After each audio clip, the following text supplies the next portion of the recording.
Assalamualaikum warahmatullahi wabarakatuh. Hai anak-anak ustazah semua, bagaimana nih kabarnya pada hari ini? Semoga antum semua selalu dalam keadaan yang sehat dan selalu dilindungi oleh Allah Subhanahu wa Ta'ala.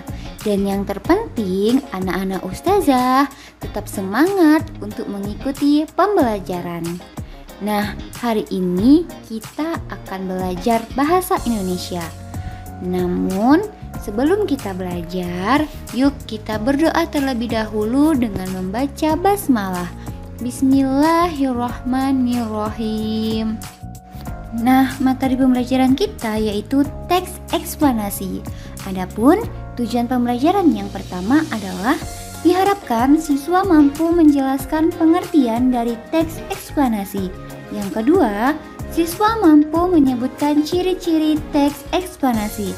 Dan yang ketiga, siswa mampu mengidentifikasi struktur teks eksplanasi.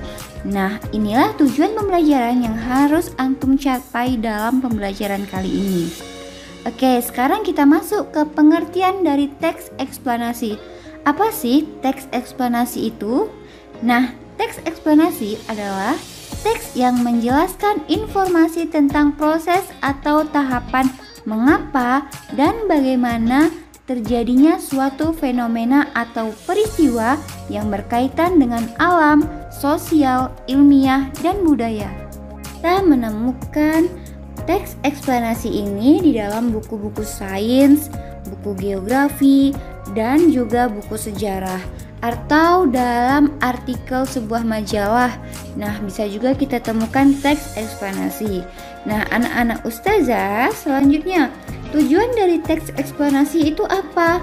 Nah, teks eksplanasi memiliki tujuan untuk menjelaskan tentang mengapa dan bagaimana suatu fenomena atau peristiwa terjadi.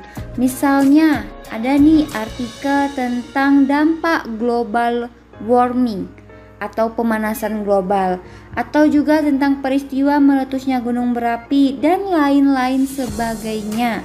Nah, itulah tujuan dari teks eksplanasi. Selanjutnya, ada 5 ciri-ciri teks eksplanasi. Yang pertama, semua informasi yang disampaikan di dalam teks adalah berdasarkan fakta tanpa adanya tambahan opini dari penulis.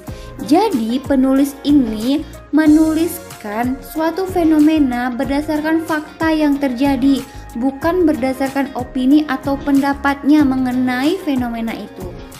Selanjutnya, yang kedua adalah topik yang dibahas di dalamnya berhubungan dengan ilmu pengetahuan atau bersifat ilmiah.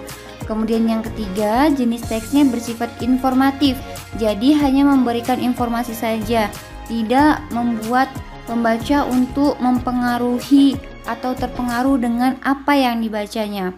Kemudian yang keempat adalah struktur teksnya terdiri dari 3, yaitu yang pertama ada pernyataan umum, yang kedua ada deretan penjelas atau sebab akibat, dan yang ketiga adalah interpretasi atau kesimpulan.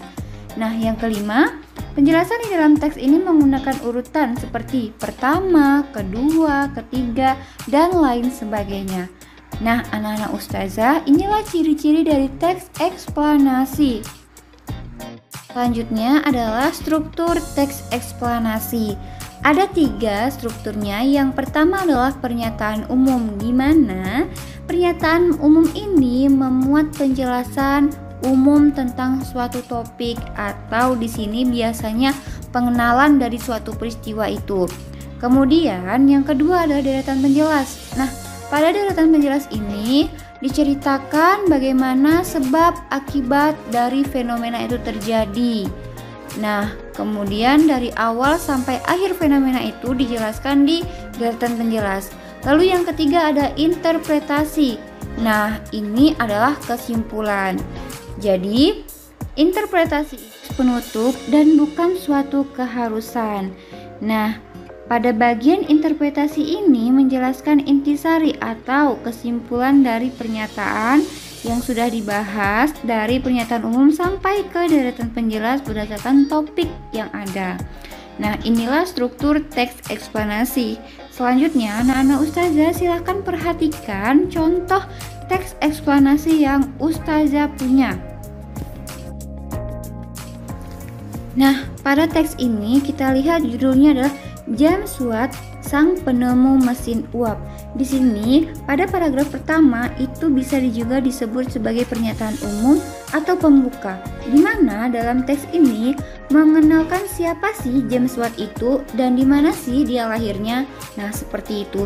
Jadi menjelaskan tentang pernyataan umum. Kemudian di paragraf kedua itu dijelaskan bahwa bagaimana perjalanan dia menjadi seorang penemu mesin uap. Apa yang terjadi dari awal sampai akhir di sini dijelaskan.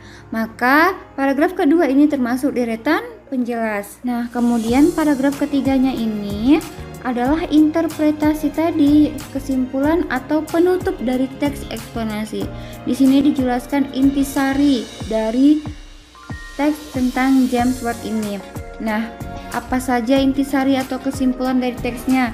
Di sini dijelaskan tentang jasa-jasanya dalam menemukan mesin uap sehingga banyak membantu orang di berbagai bidang karena jasa yang dia miliki. Nah, inilah contoh teks eksplanasi. Jadi anak ustazah harus bisa mencari mana yang pernyataan umum, mana yang deretan penjelas, dan mana yang kesimpulan dari suatu teks eksplanasi. Harus bisa antum pahami. Nah, anak-anak ustazah, demikianlah pembelajaran kita pada hari ini. Semoga anak-anak ustazah dapat mengerti dan memahami penjelasan ustazah tentang teks eksplanasi tadi. Nah, sebelum kita mengakhiri pembelajaran, yuk kita bersama-sama membaca hamdalah. Alhamdulillahirrabbilalamin. Ustazah akhiri dengan wassalamualaikum warahmatullahi wabarakatuh.